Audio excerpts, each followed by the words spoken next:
Hello everyone. I hope you all are safe and healthy. In today's session, we are going to start with a new chapter in 12th Commerce Economics, chapter number 5, Poverty. I have already uploaded chapter number 1, 2, 3, and 4. First one, that is your graphs in economics. Second one, that is indicators of growth and development. Third one, that is your money and inflation, and the fourth chapter, that is your banking and monetary policy. I hope everyone has seen these previous four videos. Now today we are starting with a new chapter, chapter number 5, poverty. अब poverty मतलब क्या? गरीबी. अब what are the issues, causes कौन से है, issues कौन से है, उससे बाहर कैसे निकले, ये कितना बड़ा प्रॉब्लम है, इन सारी चीजों की बात हम ये चैप्टर में करने वाले हैं. For the exam perspective this chapter is the most important one. Why? See here, these are the marks which are allocated by the Gujarat Board GSEB.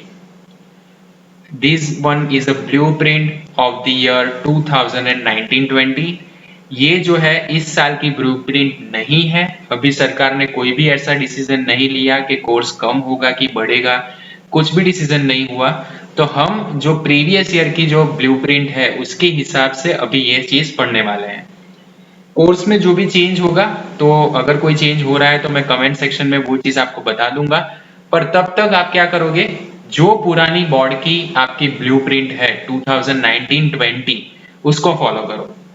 अब उसके हिसाब से देखो, टोटल 11 चैप्टर्स है. अगर सबको डिवाइड करें तो भी आपके 9.9 के आसपास मार्क्स आएंगे.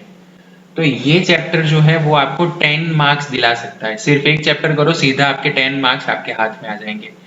अब बेनिफिट ये चैप्टर का क्या है कि almost every section has one question each.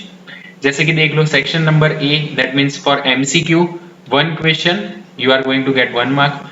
Section B, 2 questions are asked from this particular chapter. अब 2 क्वेश्चन कैसे हो सकते हैं? एक तो अगर आपको पॉवर्टी, एब्सोल्यूट पॉवर्टी क्या है, रिलेटिव पॉवर्टी क्या है, ऐसे सारे कंसेप्ट पूछे जा सकते हैं. या तो फिर आपको कोई भी एक डेटा पूछ लेंगे कि ये ईयर में क्या सिचुएशन थी. वो सारे डेटा मैंने हाईलाइट करके रखे हुए हैं. आपको अभी बुक की कोई जरूरत नहीं पड़ेगी, जस्ट आप ये वीडियो देखो, आपको सब कुछ पता चल जाएगा. ओके, तो सेक्शन बी में से आपको 2 मार्क्स मिलेंगे. Section C, 1 mark, 1 question, that is 2 marks.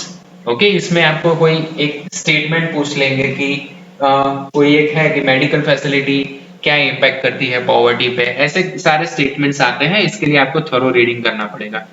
And the most important one, that is section E. उसमें से एक क्वेश्चन 5 मार्क का. ओके, और ये जो क्वेश्चन है वो आपको 100% 5 में से 5 गारंटी में आपको बोलूंगा कि अगर आप अच्छे से वीडियो देखोगे तो आपके 5 में से 5 मार्क डेफिनेटली आ जाने वाले हैं. Okay, so total mark which is allocated by the board, that is 10 marks for this particular chapter. So let's start the session. Introduction. Okay, so as per HDR, that means Human Development Report 1997. अब उन्होंने क्या बोला था? Economic development is a resource and human development is the goal. जो economic development होता है वो क्या होता है? It's kind of a resource. जबकि ह्यूमन डेवलपमेंट है वो फाइनल गोल है किसी भी इंस्टीट्यूशन का. ओके, तो अगर आपको किसी भी चीज का ह्यूमन डेवलपमेंट करना है, that means everyone should be about the poverty line. Okay, अब पॉवर्टी लाइन क्या है वो हम देखेंगे. उससे पहले, so they have expected that the economic development should result in reduction in the poverty. क्या होना चाहिए? आपका रिजल्ट ऐसा आना चाहिए कि जिसकी वजह से पॉवर्टी कम हो. ओके, पर इन दिस कॉन्टेक्स्ट अगर कम करनी है तो डेवलपिंग कंट्री को क्या करना पड़ेगा? रेमेडीज निकालनी पड़ेगी. उससे सामने फाइट करने के लिए हमको सॉल्यूशंस निकालने पड़ेंगे. तो 5 इयर्स के प्लान्स क्रिएट किए गए थे. Okay, from the first 5 year plan to 11th 13th के आसपास हम गए. तब तक जो भी हमारे प्लान्स थे वो सारे प्लान्स में ये गोल एक बहुत इंपॉर्टेंट रोल कर रहा था. कौन सा? Poverty eradication, that means reduction. Poverty को आपको क्या करना है, जड़ मूड में से निकाल देना है। ये बेस हमने लिया था। स्पेशली ये कब से स्टार्ट हुआ, it was started from the 5th 5 year plan. Okay, कौन से प्लान में, तो अगर एमसीक्यू में आपको पूछा गया कि what is the 5 year plan from which the poverty reduction work has started and for that special programs and schemes were allocated, so that was the 5th 5 years plan। clear students? अब 5 years plan क्या होता है, जैसे कि पहले planning commission था, अब planning commission की जगह पे क्या आ गया, नीति आयोग आ गया।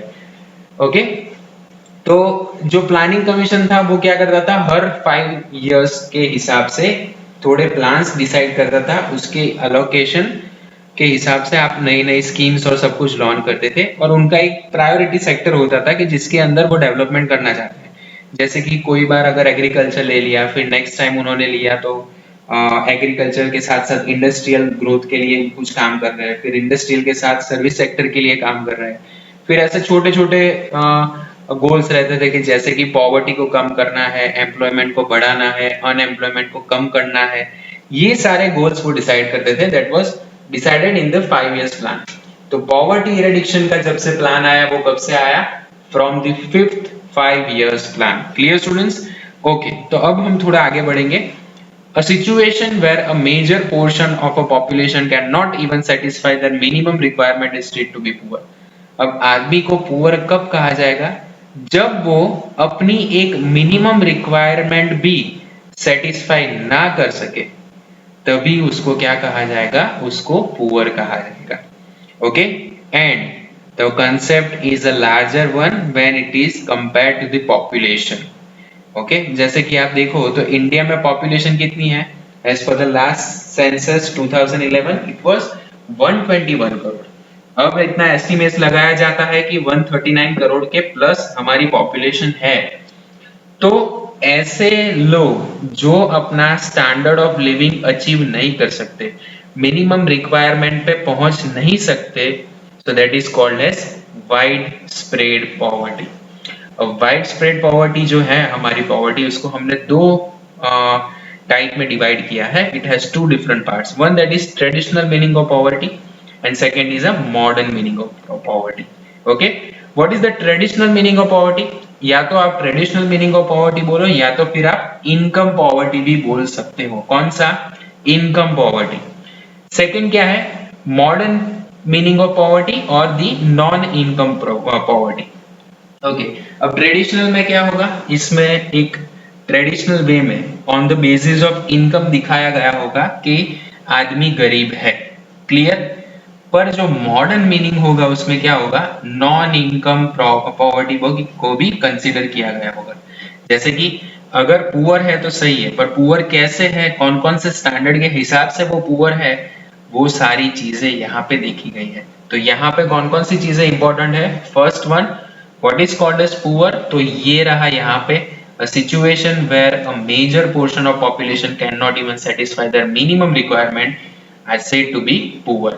Second thing, when we are comparing our population on a larger scale, we are coming to the conclusion of a widespread poverty, and the poverty can be divided into two parts, one that is a traditional meaning of poverty, that means income poverty, and second one that is your modern meaning of poverty or the non income poverty।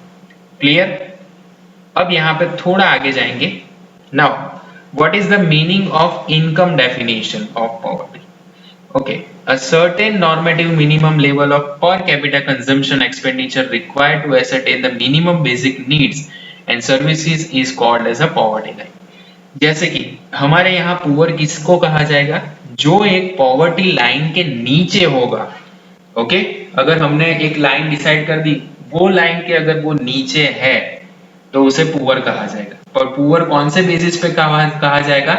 If it is on the basis of income definition, so a certain normative minimum level of per capita consumption expenditure, आप कितनी चीजें consume करते हो और उसका जो total expenditure होता है, ओके, जो भी आप कंज्यूम करते हो उसका जो टोटल एक्सपेंडिचर होता है, consumption expenditure, this is to require or to ascertain the minimum basic needs and services that is called as poverty line. अगर उसके नीचे हो तो आप पुअर हो, इसके ऊपर हो तो आप you are above the poverty line. Okay, जैसे कि अगर आपने राशन कार्ड का नाम सुना होगा तो राशन कार्ड में एक वर्ड यूज होता है बीपीएल। तो बीपीएल का मतलब क्या होता है? Below poverty line. That means that person is under that particular poverty line which is decided on the basis of income definition of poverty। Okay, and दूसरा एक कार्ड होता है जिसे बोलते हैं APL card, above poverty line. अगर कोई अब बात करे तो आपको इतना पता होना चाहिए कि राशन कार्ड में दो टाइप्स के कार्ड होते हैं, one that is below poverty line and second that is above poverty line. Okay, चलो अब इसको थोड़ा समझने का ट्राई करते हैं। जैसे कि अगर हमने एक फिक्स किया कि 1000 रुपीज टोटल कंजम्पशन एक्सपेंडिचर होना चाहिए, तो अगर किसी के 980 रुपीज आते हैं तो वो पॉवर्टी लाइन के नीचे है, that means that person is poor.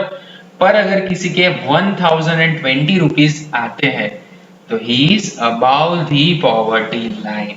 Okay, so according to this interpretation the poverty is a state of scarcity। state of scarcity मतलब क्या कि कोई चीज कंजम्पशन के लिए, कोई भी चीज अगर इकोनॉमिक्स में स्कैर इन नेचर है तभी तो इकोनॉमी होगी। Okay, so this income and spread, ultimately whatever income we are generating and whatever the minimum expenditure we have to bear, ये दोनों के कंपैरिजन किया जाता है और उनके बेसिस पे if you are in a poverty line तो आपको बिलो पॉवर्टी लाइन कंसीडर किया जाएगा, और अगर आपकी उससे ज्यादा है तो आप अबव पॉवर्टी लाइन हो। Okay, now in India the poverty line is defined on the basis of consuming minimum requirement of calories, minimum consumption of expenditure required, but it only shows the situation of non availability of food or the starvation। जैसे कि कई बार क्या होता है कि हमारे यहाँ पे क्या हम कंपेयर करते हैं, हम कैलोरीज कंपेयर करते हैं कि कितनी कैलोरी आपको मिली। जैसे कि एक स्टैंडर्ड था कि रूरल एरियाज के लिए 2400 कैलोरीज, अर्बन एरिया के लिए 2100 कैलोरी। ये अभी थोड़े टाइम पहले की बात है, अभी उसको नहीं देखेंगे, वो हम आगे पढ़ने ही वाले हैं, तो उसको डिटेल में हम जब कमिटीज की बात करेंगे तब देखेंगे। तो हम क्या करते हैं, मिनिमम कंजम्पशन बेसिस पे या तो कैलोरीज के बेसिस पे हम डिसाइड करते थे whether that person is in poverty line or not। पर ये तो ऐसी सिचुएशन बताती है कि उसको फूड मिला है कि नहीं, वो आदमी को फूड नहीं मिला तो उससे वो तड़प रहा है कि नहीं तड़प रहा, वो सारी चीजें बताती है। पर एक्चुअली पॉवर्टी कंसेप्ट इतना स्मॉल नहीं है। तो ट्रेडिशनल की जगह पे कौन सा कंसेप्ट आया? Modern concept. अब मॉडर्न कंसेप्ट देखो, मैंने थोड़ा डार्कन करके रखा है। In this concept of minimum requirement standard of living apart from food, सिर्फ ऐसी चीज नहीं है कि फूड अकेला होगा, फूड के सिवा कौन सी चीज है? क्लोथिंग है, हाउसिंग है, एजुकेशन है, हेल्थ सर्विसेज है, क्लीनलीनेस है, प्योर ड्रिंकिंग वाटर है। All this things are non economic in nature. Okay, इसमें पैसों की बात नहीं हुई, इसमें फूड की बात नहीं हुई। ओके, तो ये सारी चीजें क्या है? नॉन इकोनॉमिक इन नेचर है। That's why it becomes more popular and this one is a modern concept of poverty.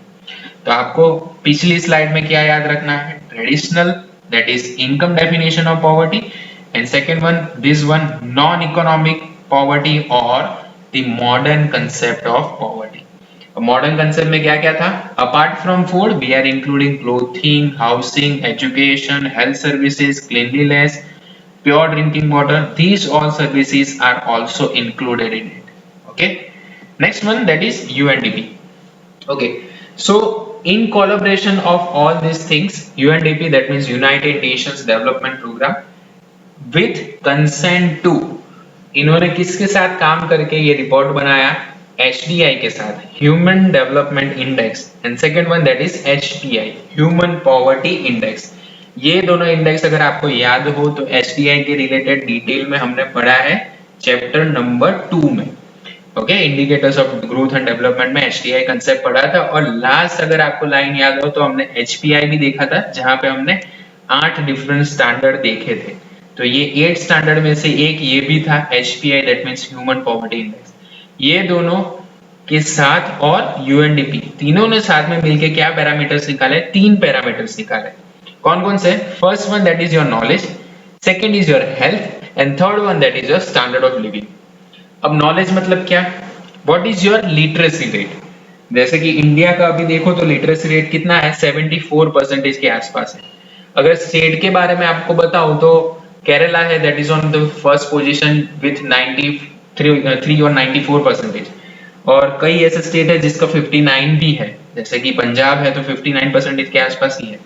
तो लिटरेसी रेट के हिसाब से भी हम क्या कर सकते हैं, we can compare whether that particular area is poor और not. Same way the enrolment ratio. अब एनरोलमेंट रेशियो मतलब क्या, अगर 1000 बच्चे हैं जिसकी एज इतनी हुई है और अब वो बच्चे first year that means schooling में जाते हैं कि नहीं जाते हैं, तो 1000 में से अगर 900 बच्चे ही गए तो एनरोलमेंट रेशियो कितना हुआ, 900 ऑफ दैट मीन्स 90% हुआ। मतलब कि 100 बच्चे अभी तक पढ़ नहीं रहे हैं। तो ये उनका फर्स्ट पैरामीटर था in knowledge. In health the second parameter was life expectancy. Okay, what is life expectancy. अगर एक आदमी ने जन्म लिया है, मतलब एक बच्चे ने जन्म लिया है, तो वो कितने सालों तक जिएगा, for how many years he is going to live on this planet earth. So that will be considered as your health services. If someone is staying for so many years, that means for 90 years or 92 years, that means that particular country has a good health services. जैसे कि India में है तो India में life expectancy कितनी है, 68 years की है। ओके, और नॉर्वे देख लो तो नॉर्वे में अभी 2014 के आसपास जो रिपोर्ट आया उसमें ऐसा था कि नॉर्वे की हेल्थ सर्विसेज इतनी अच्छी है कि वहां की लाइफ एक्सपेक्टेंसी ऑलमोस्ट 84 इयर्स के आसपास है। Okay, so this shows that particular state और that particular country has a good health services. तो ये आपका दूसरा पैरामीटर था। Third one is your standard of living. अब स्टैंडर्ड ऑफ लिविंग में आप क्या कंपेयर करोगे, per capita total house production. It means what is total house production, आपके घर में सब आदमी मिलके कितने पैसे बनाते हैं। ओके, और उसके हिसाब से क्या करेंगे, पर कैपिटा इनकम निकालेंगे, एक इंडिविजुअल का कितना प्रोडक्शन होता है, प्रोडक्शन में यूटिलाइजेशन कितना होता है। ये थोड़ा आपके एम्प्लॉयमेंट के कंसेप्ट के रिलेटेड कंसेप्ट। तो यूएनडीपी, एचडीआई और एचपीआई ने मिलके 3 पैरामीटर्स निकाले। पहला था नॉलेज, सेकंड था हेल्थ एंड थर्ड था आपका स्टैंडर्ड ऑफ लिविंग। इसे याद रखना, ये आपको 1 मार्क के क्वेश्चन में पूछा जा सकता है। Okay, now one more concept, that is nature of poverty.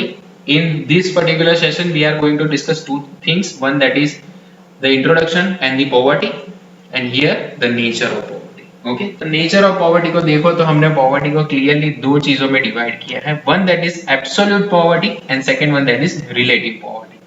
Okay, अब absolute और relative poverty को बहुत अच्छे से पढ़ेंगे। absolute पे ज्यादा ध्यान देना क्योंकि उसमें थोड़े points ज्यादा है। okay? रिलेटिव पॉवर्टी तो आपका एक ही स्लाइड में खत्म हो जाएगा, पर एब्सोल्यूट पॉवर्टी थोड़ा ज्यादा है, उसको ध्यान से देखिए क्योंकि सारी चीजों में कंसेप्ट क्लियर होने वाले हैं। First one that is your absolute poverty. Okay, now what is called as absolute poverty, the population having income or expenditure below this line are said to be absolutely poor. Okay, अगर कोई भी आदमी poverty line के नीचे है तो उसे क्या कहा जाएगा, एब्सोल्युटली पुअर पर्सन कहा जाएगा। Okay, now this poverty has another name and that is complete poverty. Absolutely poverty is also known as complete poverty. Make sure अगर आपको ऐसा पूछा गया कि एब्सोल्यूट पॉवर्टी के रिलेटेड लिखो तो आप बहुत सारी चीजें लिख दोगे, पर जब आपको एग्जामिनर ऐसा पूछ लेगा कि कंप्लीट पॉवर्टी मतलब क्या, तो आप कुछ नहीं लिख पाओगे। तो उसके जो दूसरे नाम है उसको खास ध्यान में रखो। ओके, तो अब आपको एब्सोल्यूट पॉवर्टी से क्या पता चल रहा है, from this particular concept you come to know that और you get some help from that side that below poverty line this amount of people और these are the target audiences. Okay, तो हमें क्या मिलेगा, अगर आप पॉवर्टी को देखो तो आपको पता चलेगा कि यहाँ पे इतने लोग हैं जो इस पॉवर्टी लाइन के नीचे है, जो एब्सोल्यूट पुअर है, कंप्लीट पुअर है। तो उसके हिसाब से आप क्या कर सकते हो, उनके हिसाब से आप एक टारगेट पॉलिसीज फ्रेम कर सकते हो। अगर पॉलिसीज आप फ्रेम करोगे तो उसका कुछ रेमेडीज मिलेगा। Okay, now for that we need to understand what is called as poverty line. अब आपको ये भी तो पता होना चाहिए कि सर पॉवर्टी लाइन क्या है, कब से आप बात कर रहे हो पॉवर्टी लाइन, पर वो चीज है क्या, तो यहाँ पे समझो।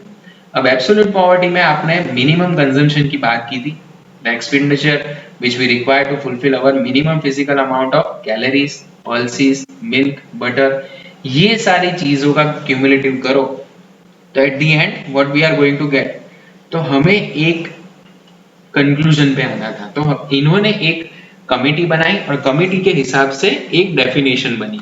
डेफिनेशन क्या थी? Indian council of medical research ने एक definition the on the basis of rural area and on the basis of urban area. अब यहाँ पे बहुत अच्छे से समझो, this definition is given by Indian council of medical research. याद रखना किसने दी है? Indian council of medical research. Now what method they have given? Rural area per person per day 2400 calorie and urban areas per person per day 2100 calories are required. अगर उससे कम अगर आपको calories मिल रही है तो you are below the poverty line. That means अगर मैं rural area में रहता हूं तो अगर मुझे 2400 कैलोरी का खाना मिल गया, उतना खुराक मिल गया, तो कोई दिक्कत नहीं है, तो मैं अबाउ पॉवर्टी लाइन हूं। पर अगर मुझे 2200 कैलोरी मिल रहा है या तो फिर 2100 कैलोरी मिल रहा है तो मैं पॉवर्टी लाइन के नीचे चला जाऊंगा। Okay, that means I am absolute poor. Second thing, if I am staying in urban area, what is the minimum requirement? That is 2100 calories. If I am above that, then no problem. If I am below that, that means there is an issue. Okay, तो ये चीज आपको यहाँ पे बहुत अच्छे से ध्यान में रखनी है। आगे देखो, this method was accepted by Planning Commission in the year 1969. Year आपको याद रहना चाहिए, किसने अडॉप्ट किया था? This was adopted and accepted by whom? Planning Commission. Planning Commission मतलब कौन सा? हमने आगे बात की थी, जो आपके 5 years प्लान बनाता है उसे बोलते हैं planning commission. Okay, the name has change from the year 2014। Planning commission की बजाय पे कौन सा नाम आ गया? नीति आयोग नाम आ गया। Okay, so in which year they have accepted this? In the year 1969। So what was the base year? Base year was 1960-61. उन्होंने जो भी डेटा लिया उसमें बेस ईयर कौन सा लिया? 60-61 को बेस ईयर लिया। अब उसके हिसाब से वो उस ईयर को क्या डिराइव कर देंगे? 100 कर देंगे और उसके हिसाब से पॉवर्टी डिसाइड करेंगे in next year. Okay, so what was the base year this particular commission has decided? It was 1960 and 61. अब उस टाइम पे उन्होंने क्या डिसाइड किया था? If you are getting ₹20 per capita per month, 20 रुपए एक आदमी को पूरे महीने के लिए, और अगर वो उससे नीचे है तो वो पुअर है, और उसके ऊपर है तो then he is not the poor person. Clear? कितने रुपए थे? सिर्फ 20 रुपए थे। और अगर if you are beyond this particular 20 rupees then you are above the poverty line. पर ये क्या है? Per capita. Capita that means ये जैसे बोलते हैं ना, माथादीठ आवक, एक आदमी की इनकम अगर इससे ज्यादा है then you are not the poor person. So एक तो ये कंसेप्ट आया in the year 1969 they have adopted and which year was 1960-61 as a base year. अब थोड़ी इसकी हिस्ट्री भी समझ लो। एक और कमेटी थी जिसने साथ में काम किया, कौन सी? Dandekar and Rath committee. अब दांडेकर एंड रथ ने कौन सा कंसेप्ट दिया था? They have again the base year was 1960-61 और उन्होंने रूरल एरिया के लिए 15 रुपए पर मंथ और अर्बन एरिया के लिए 22 रुपीज एंड 50 पैसे per month was decided. Clear? अगर आपको पूछा जाए कि Indian council of medical research के हिसाब से कितने रुपए थे, तो 20 रुपए पर मंथ थे। पर दांडेकर एंड रथ कमेटी के हिसाब से कितने रुपए थे पर मंथ, तो उन्होंने दो डिवीजन किए। अर्बन एरिया है तो 22 रुपए 50 पैसे, और अगर रूरल एरिया है तो कितने रुपए? 15 रुपए पर मंथ पर पर्सन शुड बी देयर। तो उसे क्या कहा जाएगा? That was the poverty line they have decided. Later on, the Planning Commission has appointed the expert committee under the chairmanship of Professor D.T. लाकड़ावाला। अब ये बहुत अच्छे से ध्यान में रखना, कौन सी कमेटी? प्लानिंग कमीशन, और उन्होंने एक चेयरमैन को रखा, उनका नाम क्या था?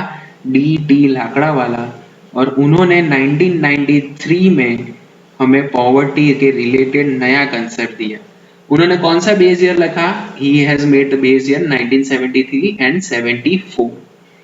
Rural area, on that particular time he has given 49 rupees per month as a consumption expenditure, and in urban area it was estimated 57 rupees.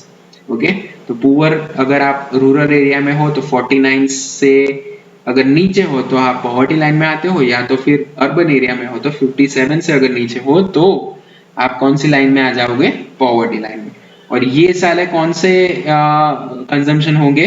This all are the consumption expenditure, मतलब जो भी आप कंज्यूम करते हो उसका total expenditure इतना होना चाहिए। अगर इसके ऊपर है तो you are above the poverty line, if it is less than that then you are below the poverty line. Okay, then another concept come, तो यहाँ पे एक कंसेप्ट आया साल्वेशन लाइन का। वो क्या था? क्योंकि यहाँ पे हमने ये सब चीजें दिखा दी कि चलो ये इतना मिलना चाहिए, ये सब होना चाहिए, पर क्या इतने रुपए में आदमी पुअर है कि नहीं है वो कंप्लीट आपको पता चल सकता है? तो यहाँ से ट्रेडिशनल कंसेप्ट ऑफ पॉवर्टी खत्म हुआ और नया कंसेप्ट आया, कौन सा? मॉडर्न पॉवर्टी का कंसेप्ट। अब उसमें आपने क्या देखा कि आप तो मतलब पैसे दे रहे हो, वो लोग खा रहे हैं, फिर क्या उनको न्यूट्रिशनिस्ट फूड मिल रहा है? उनको एक्चुअल कंजम्पशन के लिए कैलोरीज मिल रही है, फैट्स मिल रहा है? तो ये सारी चीजें यहाँ पे देखी गई। Finally they come with a new committee, and the final committee जो हर बार तेंदुलकर कमेटी आपके पॉवर्टी के रिपोर्ट्स बनाती है, तो आपको सिर्फ ये कमेटी का बहुत अच्छे से याद रखना है। So they have redefined the measuring rod of poverty and the committee under the chairmanship of Professor Suresh Tendulkar. क्या नाम था? Professor Suresh Tendulkar, and that committee is also known as Tendulkar committee. Sachin Tendulkar को याद कर लो तो सुरेश तेंदुलकर ऑलरेडी याद आ जाएगा आपको। चलो, तो ये जो आपकी कमेटी थी उसका नाम क्या था? तेंदुलकर कमेटी, और चेयरमैन कौन था? Suresh Tendulkar. So he has given one concept, new concept, that is in the year 2009, और उन्होंने 2-3 चीजें नई इसमें ऐड की। वो क्या किया? Expenditure for the minimum calories were added. आप अगर खाना देते हो या तो फिर पैसे देते हो, इससे कुछ नहीं होता, उनको मिनिमम कैलोरीज तो मिलनी ही चाहिए, ये पहली चीज थी। दूसरा था एक्सपेंडिचर ऑन एजुकेशन। अगर एजुकेशन नहीं लेते तो आपको एक अच्छा इंसान नहीं मिलेगा। एजुकेशन दोगे तो वो आगे जाके एक स्किल्ड वर्कर की तरह काम करेगा, तो उसको वेजेस भी ज्यादा मिलेंगे। अगर वेजेस ज्यादा मिलेंगे तो वो ऑलरेडी अबाव पॉवर्टी लाइन आ जाएगा। तो इसकी वजह से एक्सपेंडिचर ऑन एजुकेशन को भी ध्यान दिया गया, और साथ में हेल्थ सर्विसेज को भी इंक्लूड किया गया। Okay, so in the year 2009 he come with a new concept in which he has added minimum calories, expenditure on education and the health as 3 major parts. Okay, and this was given by whom? Professor Suresh Tendulkar under the chairmanship of Suresh Tendulkar, and the name of the committee was Tendulkar Committee. Okay, so he has given one concept in the year 2011-12. कौन सा? Rural areas को कितने रुपए मिलने चाहिए? 816, और urban area को कितने मिलने चाहिए? 1000 rupees, and this one is decided as a poverty line. Okay, जो पहले कितने थे? सिर्फ 57 रुपीज थे, या तो फिर 49-48 रुपीज थे, वो कितने हो गए 2011-12 में?